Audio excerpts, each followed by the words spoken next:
नमस्कार मित्रों, मैं अरविंद सिंह तथास्तु परिवार के इस ज्ञान विज्ञान के चैनल में आपका स्वागत है। एक बार फिर हम संकल्प और संकल्प के विज्ञान पे चर्चा करने के लिए आए हैं।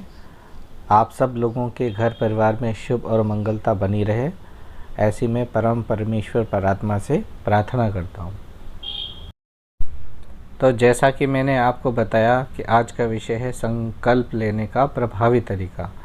तो मित्रों, जैसा कि आप लोगों को मालूम ही होगा कि जब कभी हम अपनी हिंदू पद्धति के हिसाब से जप तप हवन दान पुण्य जो कुछ भी हम करते हैं, जो भी हम धार्मिक काम करते हैं, उससे पहले जो ब्राह्मण हैं वो हमसे एक संकल्प करवाते हैं।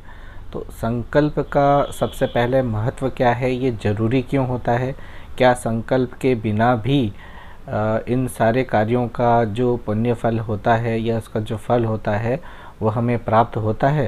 तो इस विषय में मैं सबसे पहले आपको ये बताना चाहूँगा कि ऐसा जो कुछ भी हमने जप तप हवन किया है, ऐसा नहीं है कि उसको करने के बाद अगर हमने संकल्प अगर नहीं लिया तो उसका जो फल है वो हमको नहीं मिलेगा। वस्तुतः बात ये होती है कि अगर आपने संकल्प लिया है तो उस संकल्प को किस मनोकामना के तहत आप जो भी उस संकल्प में जो मनोकामना ले रहे हैं, तो आपका वो जो कार्य है वो सीधा का सीधा उससे लिंक हो जाता है। यानी जो आपकी मनोकामना है वो और आपका जो भी धार्मिक अनुष्ठान है वो, उन दोनों का जो बीच का जो संबंध होता है ना, उसको जोड़ने का काम संकल्प है, वो उसके द्वारा किया जाता है। तो इस प्रकार से मित्रों, ये संकल्प का एक पूरा का पूरा एक विज्ञान है और अगर हम इन सब पे अगर चर्चा करना जारी रखें तो ये विषय काफ़ी लंबा हो जाएगा। तो संकल्प और संकल्प के विज्ञान की और दूसरी बातों पे हम किसी और वीडियो में विस्तार से चर्चा करेंगे। तो आज हम आते हैं अपने इस वर्तमान विषय पे कि संकल्प को हम किस नए प्रकार से करना चाह रहे हैं।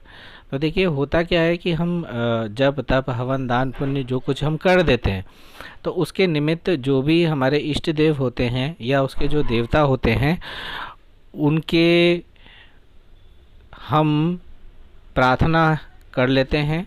संकल्प हमने कर लिया, मनोकामना हमने बता दी, लेकिन आप विचार कीजिए कि ये मनोकामना पूरी कब होंगी।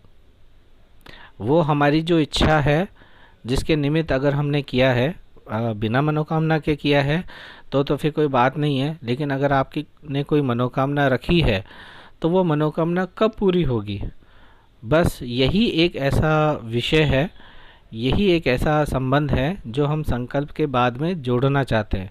तो मेरा अपना ऐसा अनुभव रहा है और मेरे साथ के जितने भी गुरु भाई हैं या जिनको भी ये तरीका बताया गया है, उनको तुरंत इस चीज़ से लाभ मिला है और ये बहुत ही अचूक और सटीक काम करता है।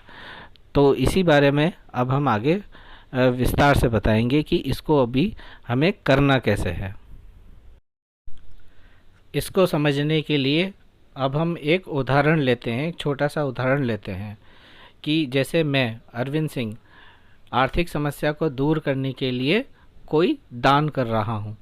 तो संकल्प में इस प्रकार से बोलूँगा, मैं अरविंद सिंह सुपुत्र श्री अपने पिता का नाम बोलूँगा, फिर आगे अपनी गोत्र का नाम बोलूँगा, फिर अपने निवास स्थान पे या जिस स्थान पे मैं कर्मकांड कर रहा हूँ उसका उच्चारण करूँगा मैं। उसके आगे हमें ये बोलना होता है कि मैं इस समय, यानी तिथि का उच्चारण अगर आप करते हैं तो बहुत अच्छी बात है, या फिर हम बोलें कि मैं इसी समय इस वस्तु का दान करने जा रहा हूँ। मेरी मनोकामना है कि मेरे ऊपर किसी भी प्रकार की बाधा हो, चाहे वो आर्थिक हो, मानसिक हो, सामाजिक हो, नौकरी व्यवसाय की बाधा हो, ऊपरी पराई बाधा हो, आदि व्याधि की बाधा हो, वह इसी क्षण से दूर हो एवं मेरे दान करने के बाद इसका पुण्य फल मुझे इसी क्षण से प्राप्त हो एवं मेरी मनोकामना, अब आगे 3 बार बोलेंगे, ध्यान से सुनिएगा, शीघ्र से शीघ्र, शीघ्र से शीघ्र, शीघ्र से शीघ्र पूर्ण हो। और इसके आगे फिर आप अपने गुरु का ध्यान करेंगे, त्रिदेव हैं उनको प्रणाम करेंगे, उनका ध्यान करके। त्रिदेवियां हैं सरस्वती माता, लक्ष्मी माता, पार्वती माता, उनका ध्यान करके उनको प्रणाम करेंगे। अपनी कुलदेवी, अपने कुलदेवता, अपने पितृ, इन सबको उनका ध्यान करके उनको प्रणाम करेंगे। और उसके बाद संपूर्ण ब्रह्मांड है उसको प्रणाम करेंगे, गौ माता को प्रणाम करेंगे। और प्रणाम करने के बाद में वो दान कर देंगे।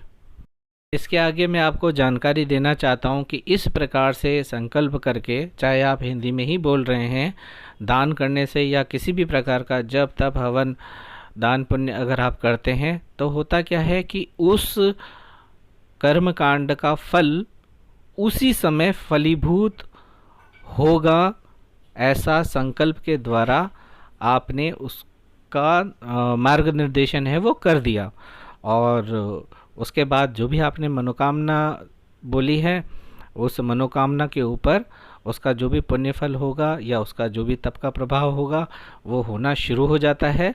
और आपकी जो समस्या है वो जल्दी से जल्दी प्रभु की कृपा से या उस इष्ट देव की कृपा से, जिस इष्ट देव के निमित्त आपने जब तप हवन किया है, पूर्ण होगी।